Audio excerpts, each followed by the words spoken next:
each and every one of us, trying to think or trying to make us think that we don't matter. But I promise you, each and every one of you matter. Whether you're standing alone with, we can hear from all Palestinians. I am Palestinian Christian. I stand here in front of you during Lent. My Lent, Christianity taught us that Lent is taking something for granted that you have the power of and give it to people who don't have, who are missing. So I decided during this Lent to take my voice and give it to the voiceless people of Gaza, the voiceless people of Palestine, that they are not allowed. Free Palestine! Thank you, brother. Palestine! Free, free! Palestine! Palestine! Palestine! And this is literally the beauty of what we are doing as a human, as all faith, all ethnicity, all humans gathered here. We are not looking at each other of what the color of our skin. We have one thing in common: stop the genocide, stop the killing. This is not in anybody's name. This is purely by the Zionist ideology that was created for the pure profit of certain individual, and they are convincing everyone. They continue to lie, they continue to manipulate even the Old Testament, even Christianity, even Islam, using religion against us. You're not standing alone. Again, as history, as memory, as religion, Moses stood alone when he liberated the Jews from slavery. Jesus stood alone when he stood against all the tyranny during that era. Prophet Muhammad stood alone when he liberated the people from everything. I have a message, a poem from a Palestinian poem that she wrote, and I would like to read it for you. Rise and answer the cries. Do not leave Christ to face the cross again. Alone in agony, in the grip of pain, will you let him shiver where rubble lies, like the children who tremble under the shattered skies? Do not watch his mother cries in vain, while you debate, mock, and yet abstain. Do not let hunger, frail and cold, as mother in Gaza cannot withhold. Do not let him crucified on his soil twice, by the same cruel hands, through your silent vice. Palestinian call still echoes, will you not rise? Will you keep watching with unseeing eyes? If Christ stood here, who would he defend? If Moses returned, what truth would he send? And if Muhammad, Prophet sallallahu alaihi wasallam, saw their plight, would he not seize their endless night? Would they not sweep? Would they not weep for what we have become? For words unsaid and deeds undone. Reflect, for I am with you in this impression. Their legacy lives on. Their legacy lives on. The truth is not forgotten. Stand up, revolt, and answer their cries, or keep your silence where mercy dies. The time is now, let justice rise and heal the wounds beneath these skies. Hafiza from Palestine wrote this poem and sent it to us. Thank you, Hafiza. It has been 18 months or so. The killing is, I can't even watch it anymore. I'm sure most of you seen the body parts flying in the skies in the last 2 days from the intense bombing. It's really, we can't even share it out of respect for our children, our mothers in Palestine. We weep all the time, but worse, we weep when we see people still not taking side, thinking this is a complicated issue. This is not a complicated issue, it's a straightforward issue. Stop killing, stop twisting history, stop lying, hold them accountable. They have killed so many of British people, from Rachel, from Tom in the last 20 years, and how many aid workers being killed in the last 18 months from British government still can't ask the government of Israel for any accountability. Shame. But I don't think they have any shame. Kicking 2 MPs out of Ben Gurion Airport to say to them, because you're a supporter of Palestinian cause, you're not allowed in to look and see what kind of atrocity is doing. That's the shame. So thank you for standing up here, and keep the spirit up and keep the faith, and we will win. Free Palestine! Free Palestine!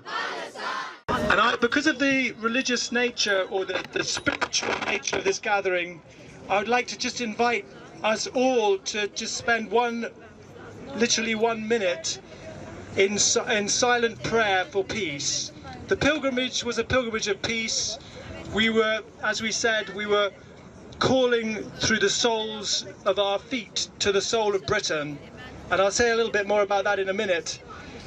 But what we were trying to do was to bring some peace into the situation, which is so full of arguments, so full of rage, so full of confusion.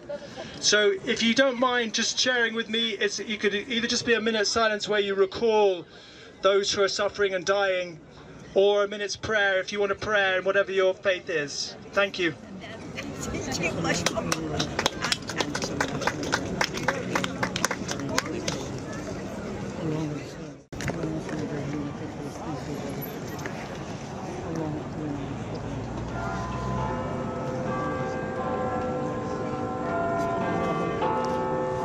Parliament Square, where we were, as I say, calling to the soul of Britain through the soles of our feet.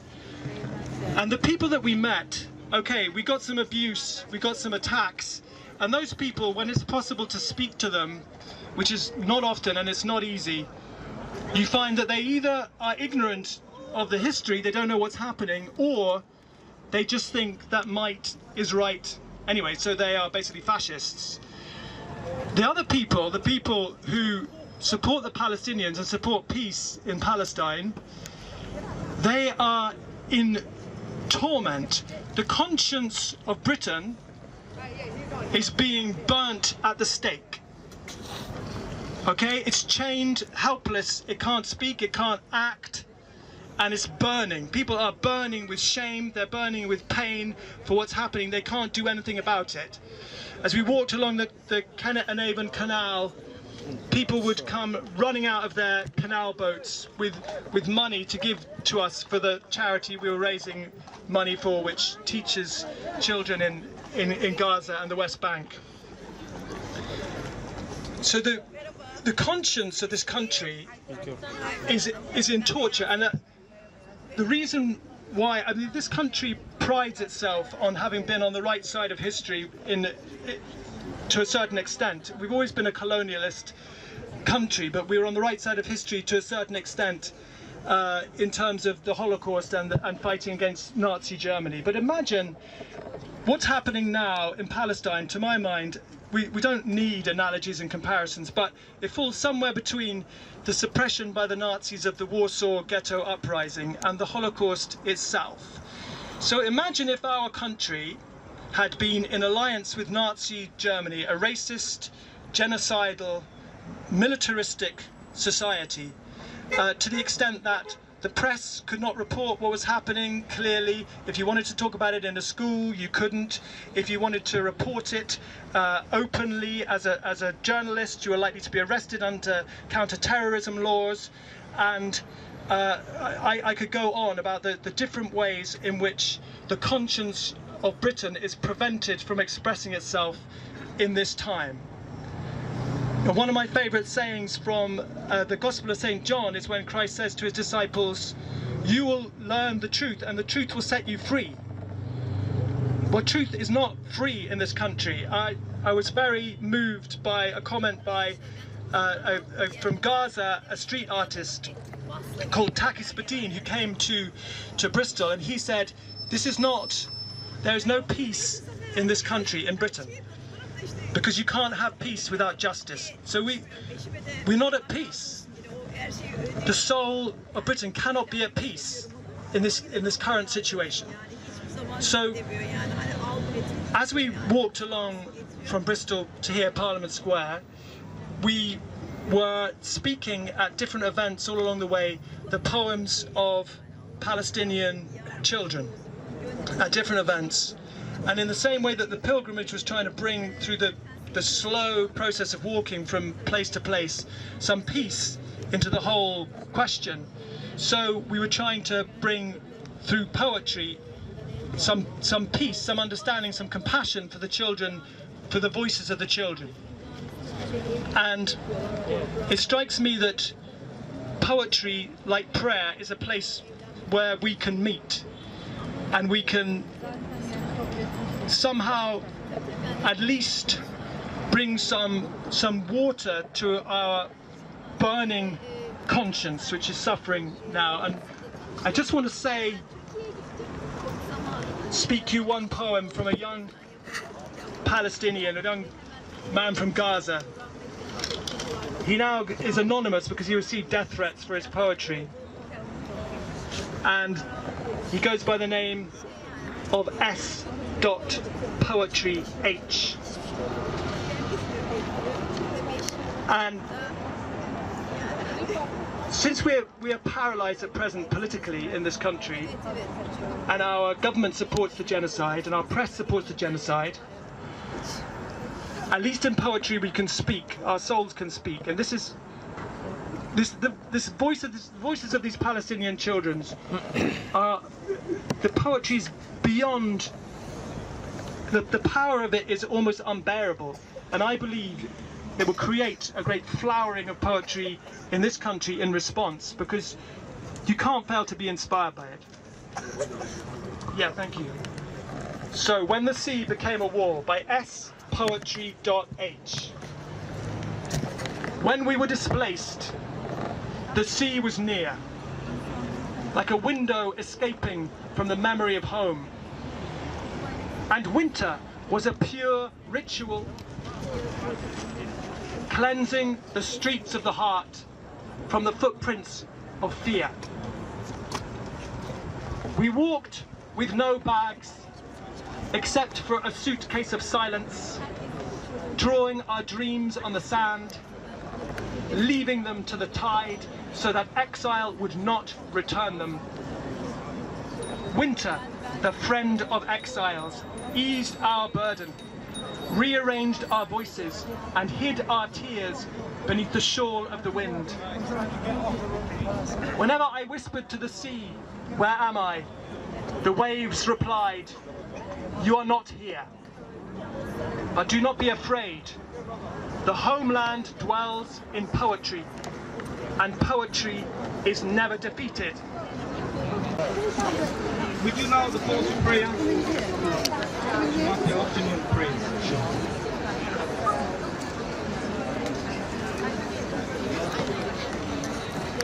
Allahu Akbar, Allahu Akbar. Allahu Akbar,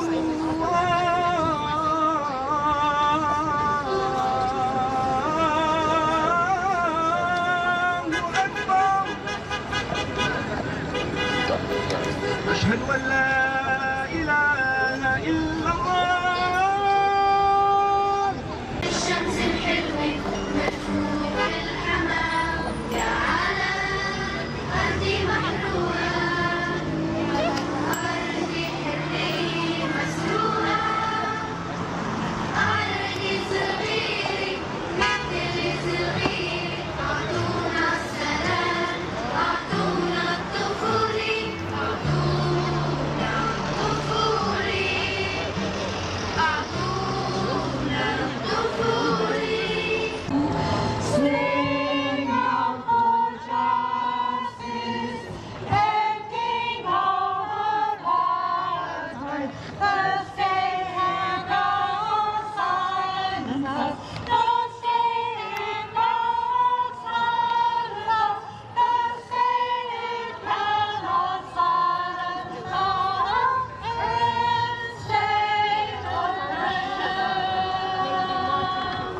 Thank you.